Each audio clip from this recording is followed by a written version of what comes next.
Hello everyone. சில பேருக்கு வந்து மென்சஸ் பியூபர்ட்டி அட்டைன் ஆனதுக்கப்புறம் கொஞ்ச நாளைக்கு வந்து மென்சஸ் வந்து இர்ரெகுலராக வரும். ஸோ இந்த நேரத்தில் வந்து ட்ரீட்மெண்ட் எடுத்துக்கணுமா எடுத்துக்கூடாதா அப்படின்றது. ஸோ முக்கியமாக வந்து பியூபர்ட்டி அட்டைன் ஆகிறதுக்கு முன்னாடி ஓவரீஸில் வந்து எக்கச்சக்க ஃபாலிக்கல்ஸ் இருக்கும். ஆனால் அது இன்ஆக்டிவ் ஸ்டேட்டில் இருக்கும். ஒன்ஸ் பியூபர்ட்டி அட்டைன் ஆனதுக்கப்புறம் அந்த ஓவரீஸ் வந்து ஆக்டிவ் ஸ்டேட்டுக்கு மாறும் அண்ட் ஓவுலேஷன் கூட நடக்கும். ஸோ இது நடக்கிறதுக்கு ஹைப்போதலாமஸ், பிட்யூட்டரி அண்ட் ஓவரியன் வந்து ஆக்சிஸ் ஃபார்ம் ஆகும். இந்த ஆக்சிஸில் தான் வந்து ஹார்மோனல் ஸ்டிமுலேஷன் வந்து நடக்கும்.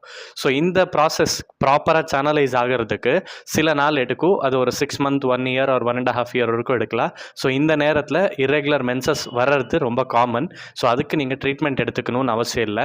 இந்த டைமில் இன்கேஸ் ஒரு 1.5 இயர் ஒரு 2 இயர்ஸுக்கு அப்புறமும் ப்ராப்பர் மென்சஸ் வரல, இல்லை மென்சஸ் சடனாக வந்துட்டு ஒரு 15 டேஸ் 20 டேஸ் வரைக்கும் ப்ளீடிங் ஹெவியாக போகுது அப்படின்ற பட்சத்தில் நீங்கள் கன்சல்டேஷன் போகணும்.